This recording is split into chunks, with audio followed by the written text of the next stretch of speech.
ये स्ट्रेटेजी केवल इस बात पर बेस्ड है कि लाइफ सबसे पहले ये मोनेस्टिक अप्रोच। ये स्ट्रेटेजी केवल इस बात पर बेस्ड है कि लाइफ की हर डिस्ट्रैक्शन से खुद को आइसोलेट रखा जाए। इस अप्रोच में आप किसी मंक या पुजारी की तरह ही होते हैं जो कि खुद को किसी भी तरह की डिस्ट्रैक्ट करने वाली चीज से हमेशा दूर रखते हैं। जैसे कि आप किसी आईएएस एग्जाम की तैयारी कर रहे हैं और अपने पेरेंट्स के अलावा आप किसी और के साथ कोई कॉन्टैक्ट नहीं रखते। तो अब इसे थोड़ा और अच्छे से समझने के लिए हम एक एग्जांपल लेते हैं डोनाल्ड नूथ का। तो कंप्यूटर साइंस में अपने कई सारे इनोवेशन के लिए ये बहुत फेमस है, खास तौर पर एनालाइजिंग एल्गोरिदम परफॉर्मेंस के डेवलपमेंट के लिए, जो बहुत ही मुश्किल अप्रोच है।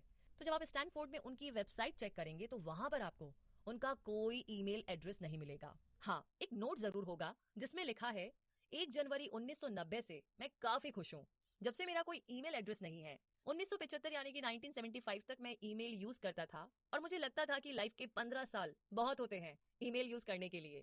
ईमेल उन लोगों के लिए बड़े काम की चीज है जिनकी लाइफ का रोल टॉप में रहना होता है, लेकिन मेरे लिए नहीं, क्योंकि मेरा रोल चीजों के बॉटम में है और इसका यूज ना करके मुझे मिलता है अनइंटरप्टेड कंसंट्रेशन और बहुत सारा टाइम जिसमें मैं स्टडी कर सकता हूँ। तो बेशक उन्होंने खुद को दुनिया से अलग थलग नहीं रखा था, क्योंकि उन्होंने अपना पोस्टल एड्रेस दिया था।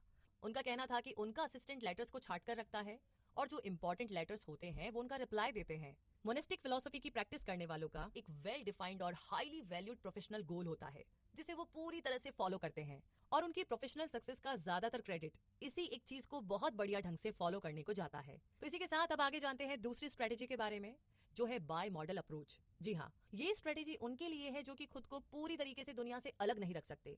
रेवोल्यूशनरी साइकोलॉजिस्ट और थिंकर कार्ल जंग ने यही स्ट्रेटेजी अपनाई थी। वो सुबह कुछ घंटे अपने कमरे में बंद होकर के लिखते रहते थे और फिर फॉरेस्ट में वॉक करते हुए जो भी लिखा होता उस पर सोच विचार करते थे, और फिर उन्हें बाद में अपने लेक्चर्स अटेंड करने के लिए भी जाना होता था और पैसा कमाने के लिए क्लिनिक पर भी।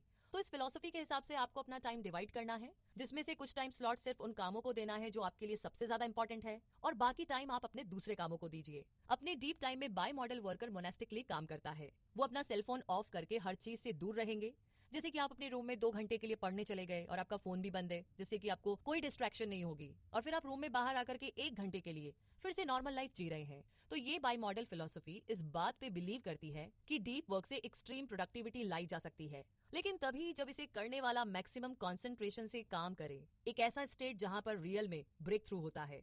जी हाँ, और इसी के साथ आगे है थर्ड टेक्निक, जो है रिदमिक फिलोसफी। जैसा कि इसे कुछ लोग कहते हैं द चेन मेथड। इस मेथड को अप्लाई करने के लिए हर दिन कोई एक खास एक्टिविटी करने के लिए एक खास टाइम को चूज किया जा सकता है, और हर रोज जब भी आप अपना वो टास्क खत्म कर ले तो आपको कैलेंडर पर एक बड़ा सा रेड क्रॉस लगाना है, और ये आप तब तक करते रहें जब तक कि आप रेड क्रॉसेस की चेन को बढ़ती हुई ना देख ले। बस ध्यान रहे कि ये चेन कटनी नहीं चाहिए। आइए इसी के साथ आगे जानते हैं फोर्थ स्ट्रेटेजी के बारे में, जो है जर्नलिस्टिक अप्रोच। जी हाँ, जब आप पूरा दिन बहुत बिजी होते हैं तो इस अप्रोच को आप फॉलो कर सकते हैं। इसमें आप किसी जर्नलिस्ट की तरह एक्ट कीजिए। जैसे ही आपको फ्री टाइम मिले, भले आधा घंटा, तो आप ना डीप वर्क करें। इसका मतलब है कि अगर आपको पता है कि आप 5 से 5:30 फ्री रहने वाले हैं, तो अपने मोबाइल को स्विच ऑफ कर दें और किसी आइसोलेट जगह पर अपने इंपॉर्टेंट टास्क को पूरा करने के लिए बैठ जाइए।